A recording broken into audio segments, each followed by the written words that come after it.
Donc, bonjour à tous, je m'appelle Fabien Fonbonne, je suis de CGI. Donc, merci d'être venu déjà. Je suis un peu impressionné, là, il y a pas mal de monde. C'est un peu la première fois que je vais faire ça devant autant de monde. Donc voilà, moi je vais vous présenter un serious game autour de DevOps. Et donc c'est un vrai accélérateur pour nous de support dans pour les transformations digitales aujourd'hui. Donc transformation digitale et aussi bien sûr transformation agile, accompagnement dans amener plus d'agilité, de DevOps chez nos clients. Donc vu qu'il est un peu tard, là on commence à atteindre la fin de l'après-midi, je vais vous faire cette présentation en vous présentant mon histoire sous forme d'image. Voilà, il n'y aura pas trop de slides, pas de théorie, que du vécu, du ressenti, de ce que j'ai vécu au niveau de ce serious game. Voilà. Donc je vais commencer par la première saison de mon histoire. Donc je vous présente, comme toutes les bonnes séries, je vais vous présenter très rapidement les personnages. Donc moi d'abord. Donc j'ai commencé en étant développeur, Packbase, COBOL à l'époque, en 2001. Ensuite j'ai fait un peu comme tout le monde de l'analyse, j'ai fait pas mal de support. Ensuite, j'ai fait un peu d'expertise BI et j'ai accompagné un peu les clients dans la définition de solutions. Et maintenant, je suis manager d'une équipe de chefs de projet qui travaillent soit côté projet, côté build, et aussi des chefs de projet côté run, donc responsable de périmètre applicatif. Et on se rend compte effectivement que chacun travaille dans son silo. Et c'est là un peu que commence l'histoire DevOps. Donc aujourd'hui, on peut dire que tout va bien. Donc voilà, c'est première image. Donc de cette première saison, aujourd'hui, nous on fait beaucoup d'ITIL. Chez mon client, alors ah oui, moi je viens de Toulouse, donc je travaille pour un client, je ne sais pas si on peut dire le nom là, donc un leader de l'aéronautique européen qui n'est pas Boeing. Et voilà. Et je viens de Toulouse, donc je pense qu'avec ça c'est bon. Et donc voilà, donc ce client-là voilà, a mis en place ITIL il y a quelques années. Donc ça nous a pris pas mal de temps. Donc c'est un peu le monde d'ITIL contre les mondes d'e-projet. Et voilà, on a une petite guéguerre interne qui est sympa. Et donc ça, c'est la fin de la saison 1. Et la saison 2, c'est la rupture. Donc la rupture, c'est il y a à peu près un an. Airbus... Ah non, moi je l'ai dit. Airbus, donc... oh, c'est raté. A donc viré, comme on dit, ouais, viré, l'ancien responsable de l'IT. Et donc, un nouveau est arrivé, un jeune. Quoi, quand je dis jeune, 40 ans, quoi. Voilà, il y a quand même pas mal de plus jeunes que ça aujourd'hui.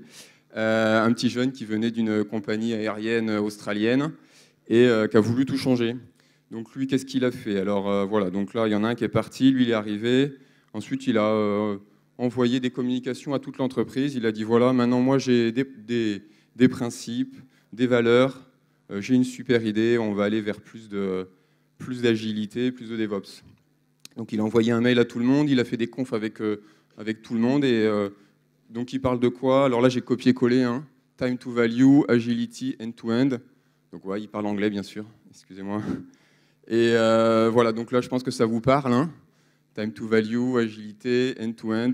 Donc tout le monde avait reconnu qu'il avait eu des supports Gartner pour le DevOps. Il est venu avec tous ses consultants. Et donc le résultat, c'est qu'il a dit je vais réorganiser l'entreprise. Sa première action. Donc là, voilà, le résultat, c'était pas top. Tous les gens ont commencé à avoir un petit peu peur. Ils se sont dit, c'est quoi je ne comprends pas, je ne sais pas ce que je vais faire demain. On me demande de créer des équipes multifonctionnelles. On me demande de faire de la valeur business. Bon, ça fait 10 ans qu'on me le dit. On me demande d'aller plus vite, de faire plus d'agilité, etc. Et voilà. Et donc là, mon dessin sur cette saison, c'est on a reçu pas mal de mails, pas mal d'infos, des slides pondus, on va dire, un peu par des experts pour nous dire qu'est-ce qu'il fallait faire pour être plus agile, pour aller vers plus de DevOps. Donc ça, c'est le début de l'histoire. Et c'est là que ça devient difficile.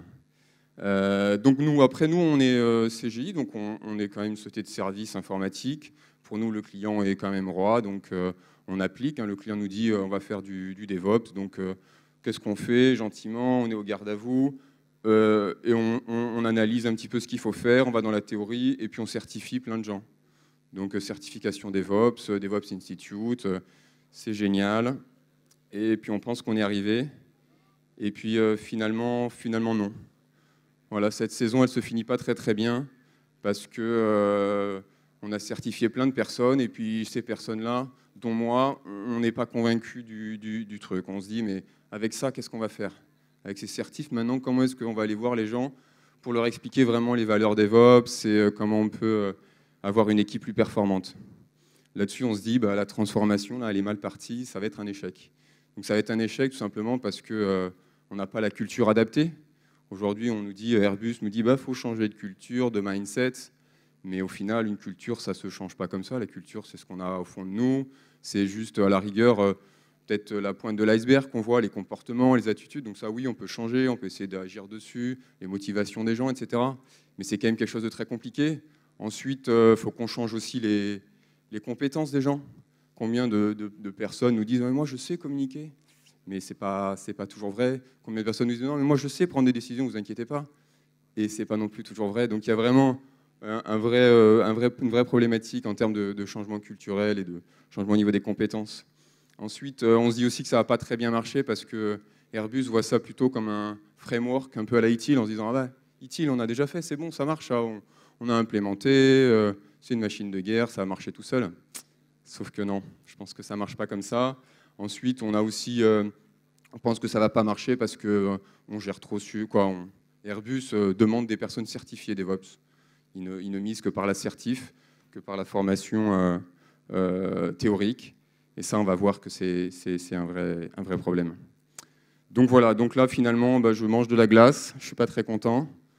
Je pense que je n'ai pas été le seul à manger de la glace à ce moment-là. Donc voilà. Mais par contre, voilà, la saison 4, ça y est, là, c'est le début un petit peu de la rupture, un peu le changement au niveau de mon histoire. Donc là, en fait, on va continuer à chercher, nous, CGI. On se dit, bon, OK, pour aller vers plus de DevOps, certifier des gens, aller expliquer aux gens ce qu'ils doivent faire, comment ils doivent le faire, ça ne marche pas très bien. Donc on a envie d'aller chercher autre chose. Et en parallèle, Airbus n'avance pas dans leur transformation. Quoi, Airbus ? Mon client n'avance pas très bien dans sa transformation. C'est un peu le feu. Ils ont des problématiques parce que les gens ne savent pas ce qu'ils doivent faire. Ils reçoivent des instructions, mais ils ne savent pas comment le faire.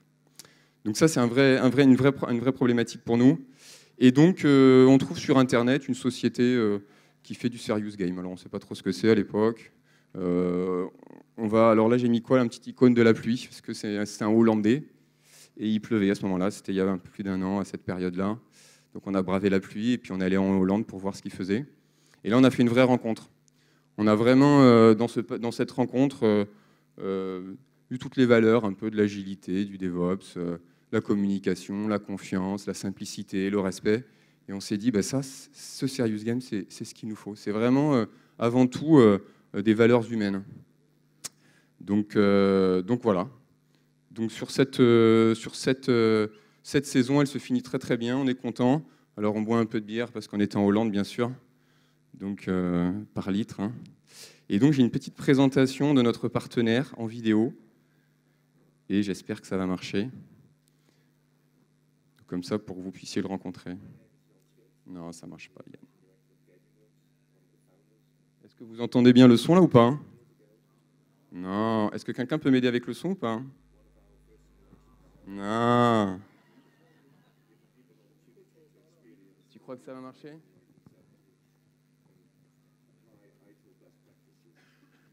Ah non, mais il y a quelqu'un qui va m'aider.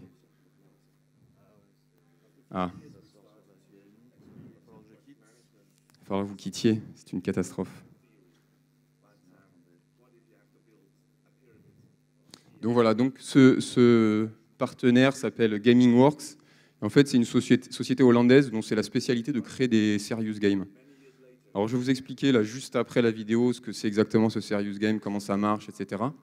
C'est un petit peu, j'entendais souvent là sur sur le salon, là, tout le monde disait « Ah oui, une fois j'ai joué avec des Lego, c'était sympa ».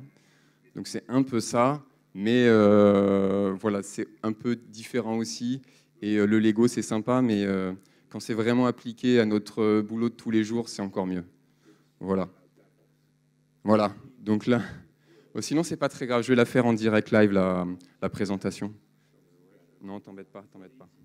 Donc en fait, là, il est en train de présenter le bouquin Phoenix Project. Je ne sais pas si vous connaissez ce livre-là, qui a été écrit principalement par Gene Keen, qui est donc un des gourous DevOps. Et donc, lui, il a eu les droits exclusifs pour utiliser ce livre pour en faire un serious game.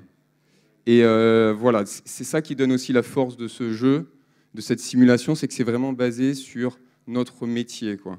C'est basé sur ce qu'on fait tous les jours. Et c'est pas je vais créer une voiture avec des Lego et puis je suis allé plus rapide parce que j'ai mis 4 roues avant les autres. Donc il y a une vraie, un vrai intérêt aussi au niveau du jeu et de ce qu'il raconte. Donc, excuse-moi Yann, je vais te couper. Donc là, voilà, merci. Merci pour Yann. Ouais, c'est problème technique, ça. Hein. Donc voilà.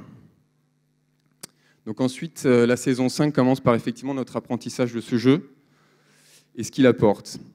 Alors effectivement, ce jeu, comme on l'a vu, il est basé sur le livre donc, Phoenix Project, donc, que je recommande d'ailleurs à tout le monde. C'est un livre en base plutôt roman, hein. C'est pas un livre, on va dire, théorique qui explique ce que c'est que le DevOps. C'est un roman qui explique qu'une entreprise ne fonctionne pas bien et qu'est-ce qu'ils vont faire pour renouer avec les bénéfices.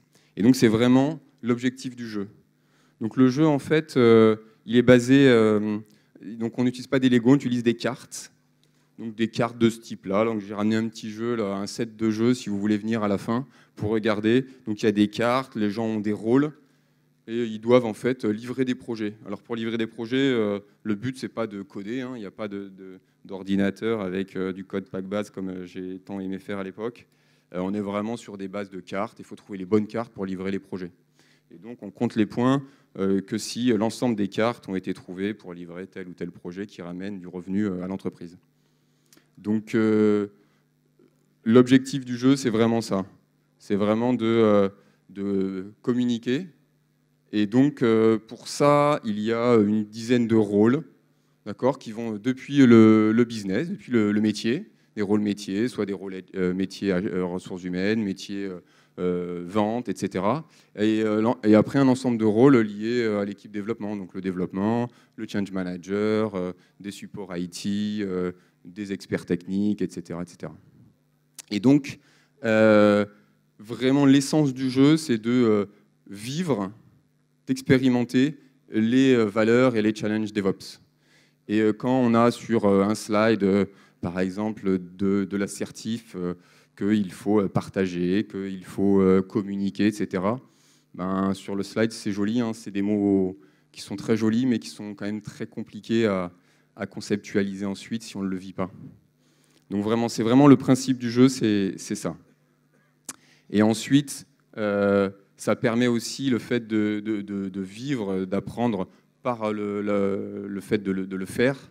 Ça permet aussi d'identifier tout de suite le lien entre le jeu et la vie réelle et ce qu'on fait tous les jours. Et le but, c'est de sortir à la fin du jeu en se disant « Ah bah oui, tiens, ça je sais, j'ai eu le même problème hier. J'ai testé pendant le jeu une solution, ben je vais faire la même chose demain et on verra si ça fonctionne. » Donc voilà un peu le principe du jeu. Donc voilà.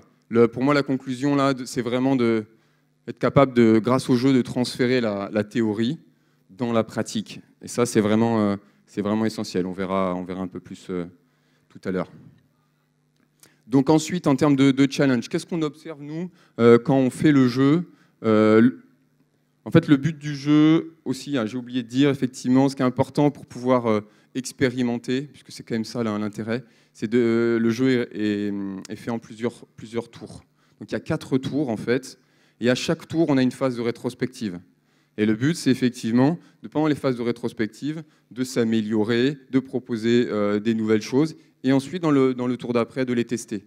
et de voir comment est-ce qu'on peut mieux travailler tous ensemble.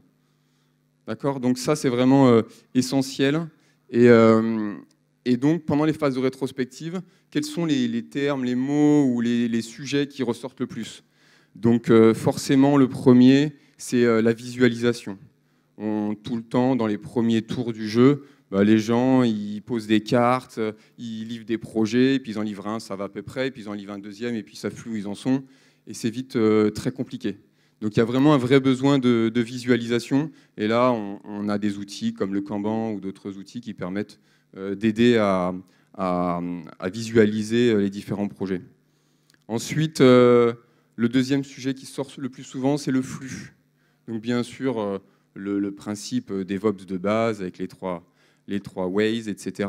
Mais là, c'est vraiment le fait de dire, on définit le flux, on définit les rôles et responsabilités de chacun, on identifie les goulots d'étranglement et on s'attaque à ces problématiques-là. Et pendant les rétrospectives, on propose des améliorations et ensuite on teste sur les rounds d'après ce qu'on est capable de faire ou pas.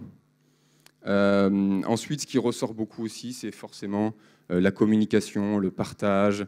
Le premier tour, c'est assez impressionnant. Souvent, c'est un chaos. Les gens, ils ont tous une idée en tête, ils veulent tous faire quelque chose, et puis personne ne discute entre eux correctement. Il n'y a jamais d'action synchronisée. C'est assez impressionnant. Et ce qui fait que assez rapidement, on peut vite voir les améliorations. Il y a vraiment un retour d'expérience qui est assez intéressant. Les gens à chaque fois nous disent mais c'est fou, comme avec quelques bonnes pratiques, deux, trois tests, comment est-ce qu'on peut s'améliorer et identifier des sujets d'amélioration pour notre vie de tous les jours. Et ça, c'est vraiment essentiel. Et ensuite, le dernier point aussi qui est très important, c'est la reconnaissance. Donc là, une petite icône de coupe. J'ai pas mal de... J'ai une anecdote intéressante où il y avait une équipe qui faisait, qui avait tous les mois une réunion pour récompenser celui qui partageait le plus dans l'équipe. C'était assez rigolo. Ils avaient décidé de donner $100, parce que c'était des Américains, $100 par personne, et ils devaient partager ces $100 sur l'ensemble de l'équipe par rapport à la capacité des personnes à aider les autres. Donc voilà, il disait, moi je vais mettre 50 sur Tom parce qu'il m'a bien aidé là-dessus, je vais mettre 20 sur un tel, etc. Et à la fin, quand tout le monde a partagé, a dit à qui il devait donner les $100, il jetait un dé, si c'était un 6, et le manager, il donnait vraiment l'argent à tout le monde. Et c'était leur forme de récompense. Et donc ça récompense vraiment le partage, ça récompense vraiment le fait que l'information, c'est plus le pouvoir, et que finalement, si l'autre a aussi l'information, c'est ça qui va faire grandir toute l'équipe. Donc c'était assez rigolo. Et puis si le dé, c'était pas un 6, il s'était quand même bien marré, et puis personne ne gagnait l'argent. Mais c'était vraiment une nouvelle façon de reconnaître la compétence de chacun de l'équipe. Et surtout de pousser vraiment au partage. Donc voilà, en résumé, cette saison est plutôt positive. Et donc ensuite, je voulais juste revenir sur le pourquoi un jeu, en fait. On se dit souvent, ok, le jeu, c'est intéressant, effectivement, par rapport à la théorie, mais on ne sait pas trop pourquoi. Le premier point, ce qui est essentiel, c'est que le jeu, c'est un échange interactif qui est vraiment basé sur le cycle d'apprentissage. C'est-à-dire le cycle là où on a première étape, je fais, deuxième étape, je fais une rétrospective, j'analyse, troisième étape, je réfléchis, j'identifie des solutions, et quatrième étape, je décide. Et ça, c'est vraiment ce qu'on va faire, ce qui va rythmer en fait le cycle du jeu. Donc les 4 tours du jeu vont être vraiment basés sur ce cycle d'apprentissage. Donc le jeu, c'est vraiment j'apprends en faisant, et c'est ça qui permet vraiment de rendre l'apprentissage efficace. Ensuite, le jeu est intéressant aussi parce que c'est un environnement sûr qui est qui permet, on va dire, de tester sans faire trop de bêtises.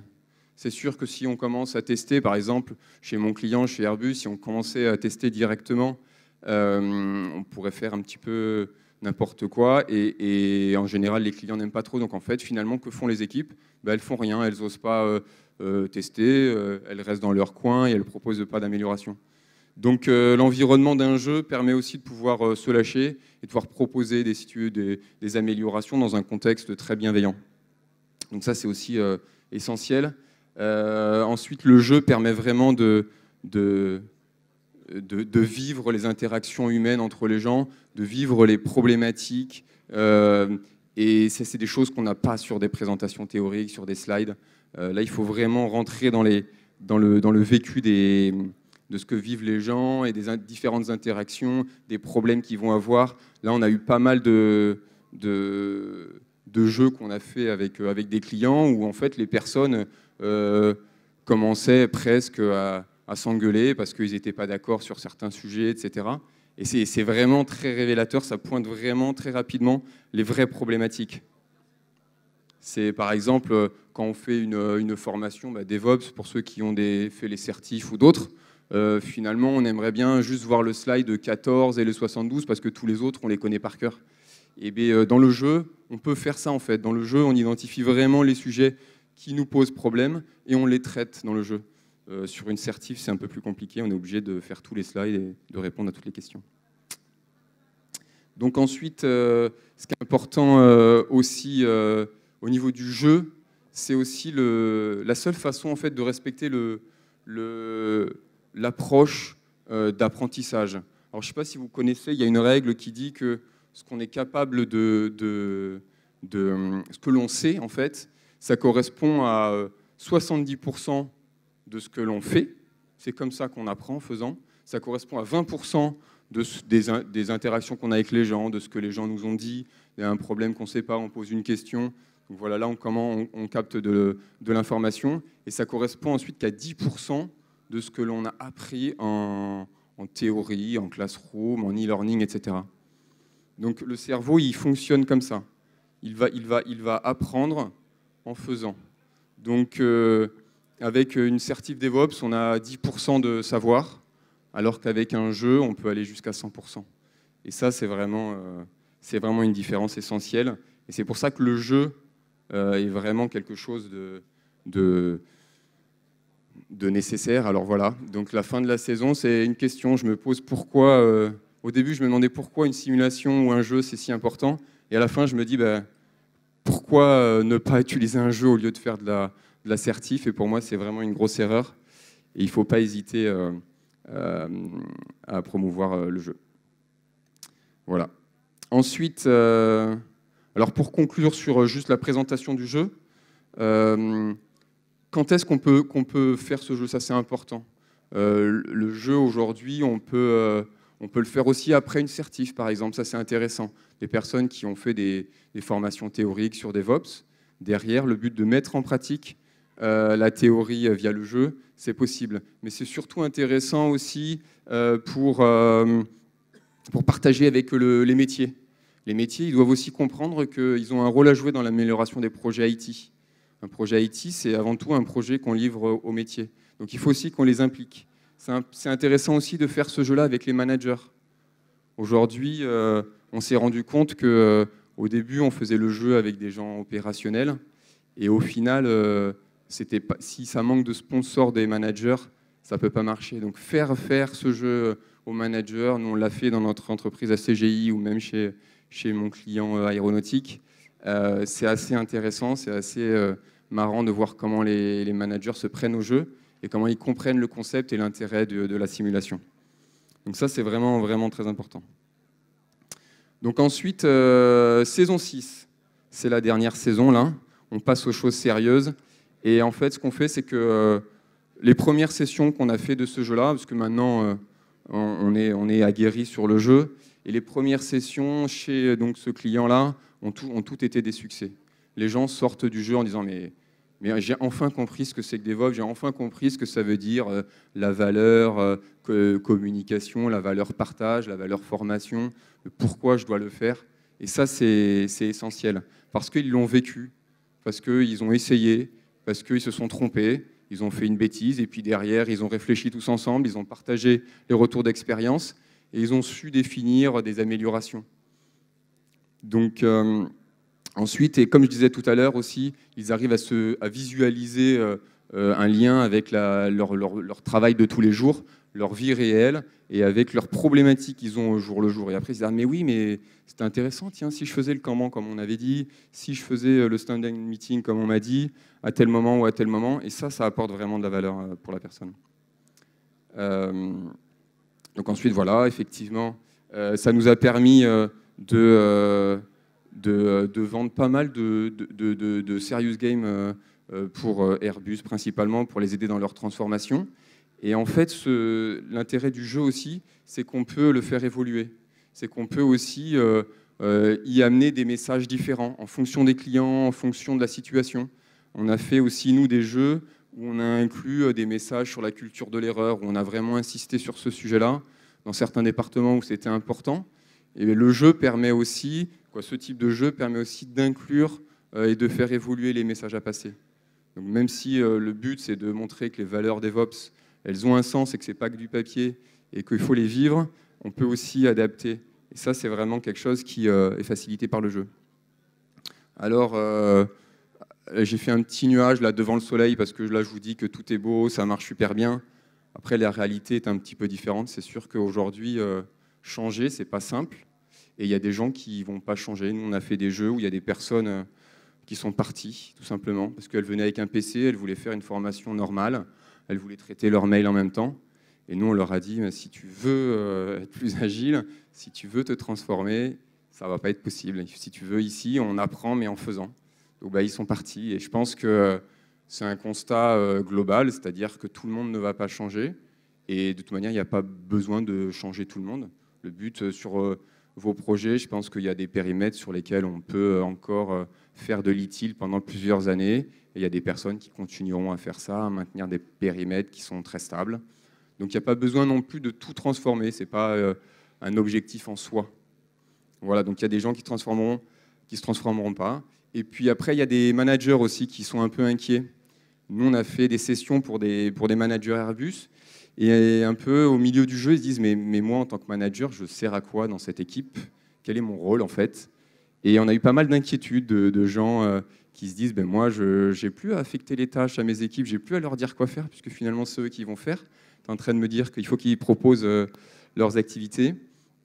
Et donc, voilà, là aussi, c'est aussi un moyen d'accompagner les managers aussi, ou je parle le rôle du manager, mais d'autres, dans leur transformation, dans leur évolution de rôle, en leur expliquant, effectivement, il y a d'autres façons d'être manager, et c'est ça qu'il faut faire. Il faut être un manager qui va être plutôt soit Scrum Master, soit plutôt coach, soit plutôt animateur, et, ou responsable de communauté, etc. Donc là, il y a une vraie aussi capacité à utiliser le jeu pour passer ce type de message. Et donc, cela dit, après, on a fait quand même pas mal de jeux au niveau opérationnel, donc donc chez ce client, fameux client Airbus. Et au niveau opérationnel. Et puis à partir d'un moment où le responsable de la transformation est venu nous voir en disant « Mais j'ai vu ce que vous avez fait là, nous on n'y arrive pas trop, depuis un an ça ne marche pas très bien, on est en train d'essayer d'implémenter DevOps chez nous, mais on ne sait pas trop comment s'y prendre, finalement ça ne marche pas trop, et on aimerait que vous participiez à notre événement de transformation. » Donc en fait, on a fait un événement pour 150 personnes, toutes les personnes qui étaient impactées par le premier plan de la transformation, et on a fait ce jeu-là avec 150 personnes. Et c'est aussi faisable. Donc bien sûr, c'est pas... on a fait des équipes séparées pour jouer le jeu, et puis après des rétrospectives communes. Et c'est là qu'on se dit tout l'intérêt du jeu. Le jeu devient finalement un vrai outil d'accompagnement au changement. C'est pas juste, on va vous présenter ce que c'est que les valeurs DevOps, mais c'est aussi comment est-ce que vous allez les intégrer et comment vous allez en faire votre propre histoire. Donc on a fait effectivement un jeu, alors j'avais une petite vidéo pour ce jeu-là, mais je pense que je ne la passerai pas, effectivement, avec 150 personnes qui font des rétrospectives tous ensemble, et c'est vraiment très très très puissant. Donc voilà, donc là on était plutôt fiers de nous. Voilà, donc j'ai plus beaucoup de temps, on est pressé par le temps. En fait, Après ça, l'objectif, c'est de se rendre compte que ce serious game, c'est un vrai booster pour rentrer dans une transformation digitale, une transformation agile, DevOps. Et derrière, ensuite, on a écrit un petit guide pratique de survie dans le monde DevOps, en partant des principes qu'on avait vus. Donc, sans rentrer trop dans le détail, on a des parties sur comment commencer vraiment, comment commencer un peu à diffuser le DevOps dans ses équipes, à partir du moment où on a fait ce jeu, les certifs, etc. Donc, il y a une vraie relation avec le business à maintenir, ça c'est très très important. Inclure le business dans tout ce qu'on fait, le métier. Et ensuite, surtout, de pouvoir se donner du temps à la transformation.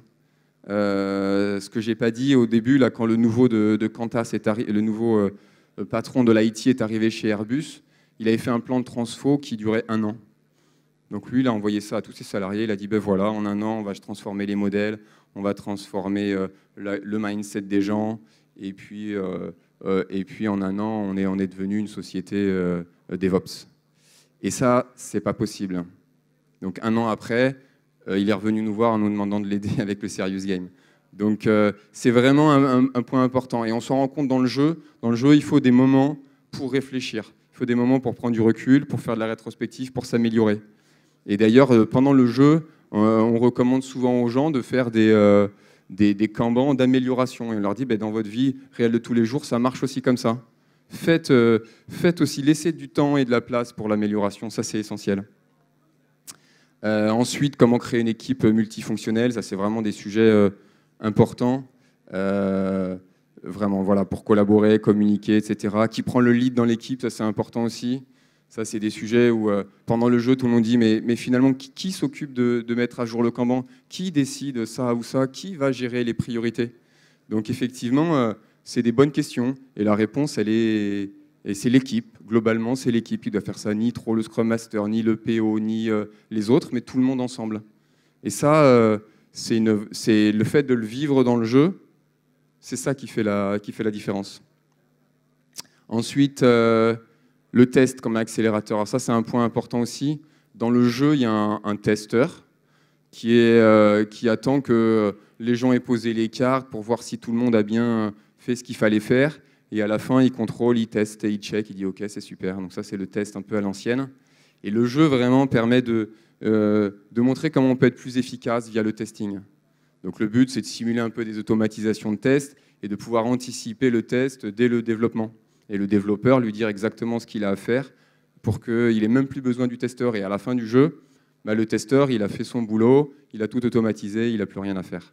Donc ça, c'est des vrais messages qu'on peut aussi passer avec le jeu de façon très, très pratique.